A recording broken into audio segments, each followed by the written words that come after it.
بسم اللہ الرحمن الرحیم۔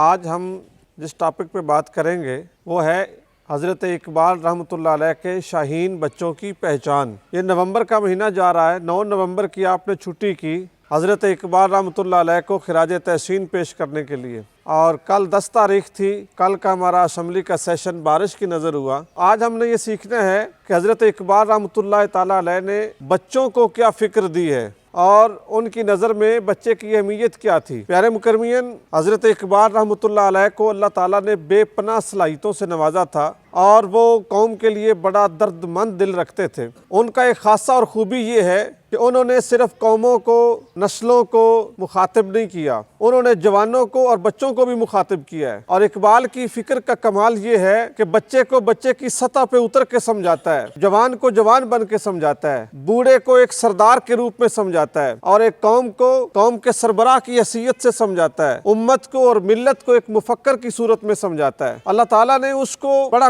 کمال کا ذہن اور کمال کی فکر عطا کی تھی۔ آپ اپنے سلیبس میں بھی پڑھتے ہیں کہ حضرت اقبال رحمۃ اللہ علیہ نے بچوں کے ذہنوں کی پرورش کے لیے کئی نظمیں لکھی۔ ان میں ایک نظم ہے پہاڑ اور گلیری، ایک نظم ہے گائے اور بکری، ایک نظم ہے بلبل اور جگنو، اسی طرح ایک نظم ہے دعا ہے جو آپ اسمبلی میں مانگتے ہیں، بچے کی دعا۔ یہ ساری فکر حضرت اقبال رحمۃ اللہ علیہ کی ہے۔ بچے کی دعا میں انہوں نے بچے کو سکھا دیا ہے کہ اپنے اللہ سے کیا مانگنا ہے۔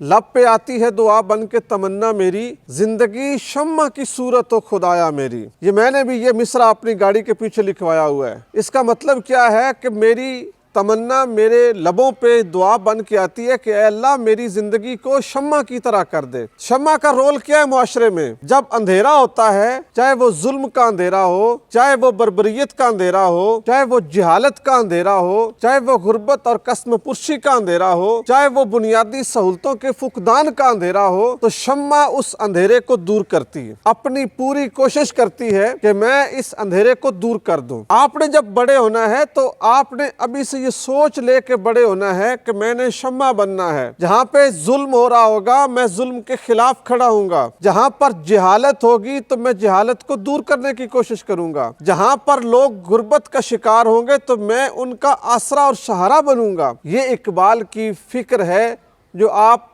بچے کی دعا پڑھتے ہیں۔ اسی طرح گائے اور بکری بڑی دلچسپ نظم ہے، آپ نے اس کو پڑھنا ہے۔ اس کا مکالمہ ہے بکری اور گائے کے درمیان۔ گائے اپنی اہمیت بتاتی ہے اور بکری اپنی اہمیت بتاتی ہے، دونوں اپنے دکھڑے بھی بیان کرتے ہیں ایک دوسرے کے ساتھ۔ آخر میں جا کے جو آخری شعر ہے وہ یہ ہے کہ یوں تو چھوٹی ہے ذات بکری کی مگر دل کو لگتی ہے بات بکری کی۔ اس میں ایک بات یہ بھی ہے کہ کوئی بندہ قد کاٹ سے بڑا نہیں ہوتا، وجود سے بڑا نہیں ہوتا، رنگ نسل سے بڑا نہیں ہوتا، اپنی فکر اور سوچ سے بڑا ہوتا ہے۔ بکری گائے کے مقابلے میں تو چھوٹی ہے لیکن باتیں سچی کرتی ہے، تو جس کی بات حقیقت پہ مبنی ہوتی ہے وہ بڑا ہوتا ہے، نہ کہ وجود بڑا ہوتا ہے۔ اسی طرح پہاڑ اور گلیری ہے۔